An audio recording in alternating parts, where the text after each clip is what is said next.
Right విశాఖలో ఉద్యోగ సంఘాలు ఆందోళన బాటపట్టాయి. జగన్ సర్కార్కు వ్యతిరేకంగా సిపిఎస్ ఉద్యోగ సంఘాల ఆధ్వర్యంలో దీక్ష నిర్వహిస్తున్నాయి.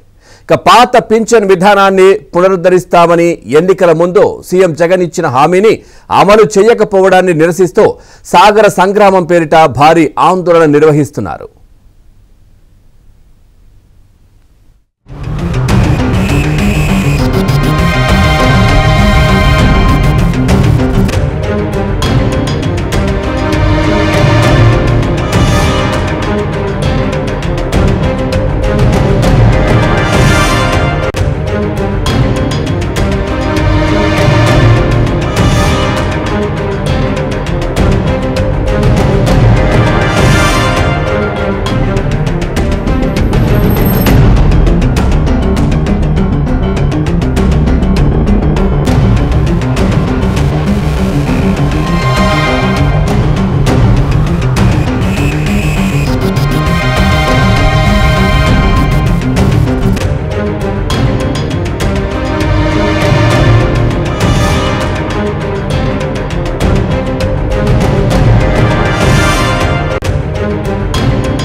విశాఖలో ఉద్యోగ సంఘాలు ఆందోళన బాటపట్టాయి. జగన్ సర్కార్కు వ్యతిరేకంగా సిపిఎస్ ఉద్యోగ సంఘాల ఆధ్వర్యంలో దీక్ష నిర్వహిస్తున్న దృశ్యాలు మనం చూస్తా ఉన్నాం. పాత పింఛన్ విధానాన్ని పునరుద్ధరిస్తామని ఎన్నికల ముందు సీఎం జగన్ ఇచ్చిన హామీని అమలు చేయకపోవడాన్ని నిరసిస్తూ సాగర సంగ్రామం పేరిట భారీ ఆందోళన నిర్వహిస్తున్నారు.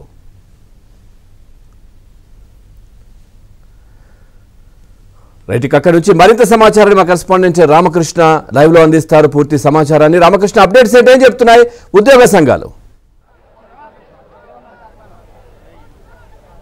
పవన్ ఈరోజు విశాఖపట్నంలోని జీవీఎంసీ గాంధీ విగ్రహం దగ్గర సిపిఎస్ ను రద్దు చేయాలని కోరుతూ సిపిఎస్ ఉద్యోగులు సాగర సంగ్రామ దీక్ష పేరుతోని ఈరోజు దీక్ష చేస్తున్నారు. మనం చూడొచ్చు, మొత్తం ఉత్తరాంధ్ర జిల్లాల నుంచి కూడా అధిక సంఖ్యలోని ఉద్యోగులందరూ వచ్చారు. అందరూ కూడా సిపిఎస్ ని రద్దు చేయాలని డిమాండ్ చేస్తున్నారు. మనం చూడొచ్చు, వేదిక దగ్గర కూడాను చాలా మంది ఉద్యోగులు వచ్చి ప్రభుత్వ వైఖరిని తీవ్రంగా తప్పుపడుతున్నారు. అధికారంలో వచ్చిన వారం రోజుల లోపలే సిపిఎస్ రద్దు చేస్తామని జగన్మోహన్ రెడ్డి హామీ ఇచ్చారు, కానీ అది అమలు కావట్లేదని అందుకే తాము దీక్ష కూడా చేస్తున్నాము. అసలు ఈ దీక్ష యొక్క ముఖ్య ఉద్దేశం ఏంటో అడిగి తెలుసుకుందామా? చెప్పండి, ఎందుకు ఈరోజు సాగర సంగ్రామం పేరు మీద దీక్ష చేస్తున్నారు? సాగర సంగ్రామ దీక్ష అనేది మా యొక్క బాధను తెలియజేస్తున్నాం సార్. ఎన్ని సంవత్సరాలు బట్టి మేము బాధను తెలియజేస్తున్నామో ఇప్పటికే మీరు చూస్తున్నారు.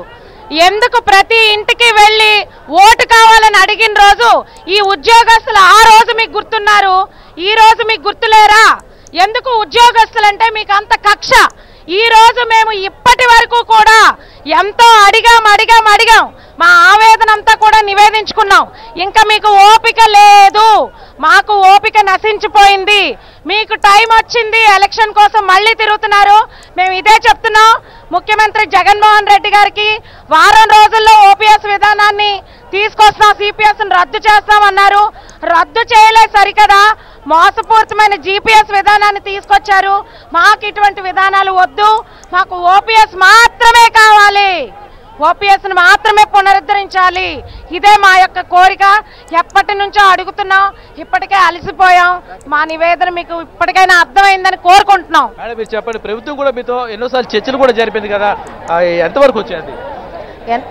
సిపిఎస్ అతను ప్రతిపక్షంలో ఉండేటప్పుడు పాదయాత్ర చేసినప్పుడు సిపిఎస్ రద్దు చేస్తానని ఒక బోటకు మాటలు మాట్లాడి సిపిఎస్ వారం రోజులు అధికారంలోకి వచ్చిన వారం రోజుల్లో నేను రద్దు చేస్తానన్న వ్యక్తి ఇప్పటికి 4.5 సంవత్సరాలు ఇంకా వారం రోజులు గడవలేదు అనుకుంటా జగన్మోహన్ రెడ్డి గారికి.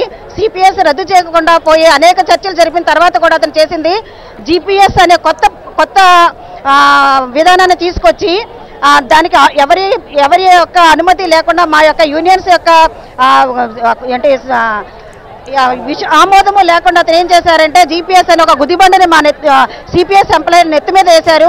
అతనికి అర్థం కావట్లేదు, ఎంప్లాయీస్ అనేది వాళ్ళకి ఓటు హక్కు కాదు, మాకు ఓట్లు పడవు అని అనుకుని అతను ఇష్టం వచ్చినట్టు చేస్తున్నారు. గెలవడానికి ప్రతి చోట సిపిఎస్సీని ఉపయోగించుకున్నాం. గెలిచిన తర్వాత సిపిఎస్ అంటే ఏంటో నాకు అవగాహన లేదు, అర్థం కాలేదు, నాకు సిపిఎస్సీ మీద అవగాహన లేదు. అప్పుడు నేను ప్రతిపక్షంలో ఉన్నప్పుడు హామీ ఇచ్చాను. అధికార పార్టీలోకి వచ్చిన తర్వాత నేను సిపిఎస్సి తెలియక జీపీఎస్సీని ఏర్పాటు చేస్తానని చెప్పిన ముఖ్యమంత్రి, ఏకైక ముఖ్యమంత్రి నితనే చూసాము. అతనికి ఉద్యోగస్తుల పట్ల చాలా నిరంకుశత వైఖరి ఉపయోగిస్తున్నారు. ఇంకా 2 నెలలు, ఇంకా అధికారం పోగొట్టుకోవడానికి ఇంకా 2 నెలలే ఉంది. ఇప్పుడు కూడా మీరు ఇంకో కొత్త విధానం తీసుకొచ్చారు, అప్రెంటిస్ విధానాన్ని తీసుకొచ్చారు. దానివల్ల ఎంప్లాయీస్ అంటే మీకు ఏ విధమైన వైఖరి ఉందో అర్థమవుతుంది. ఈ అప్రెంటిస్ విధానాన్ని సిపిఎస్సిని వెంటనే మీరు రద్దు చేయాలని, నెక్స్ట్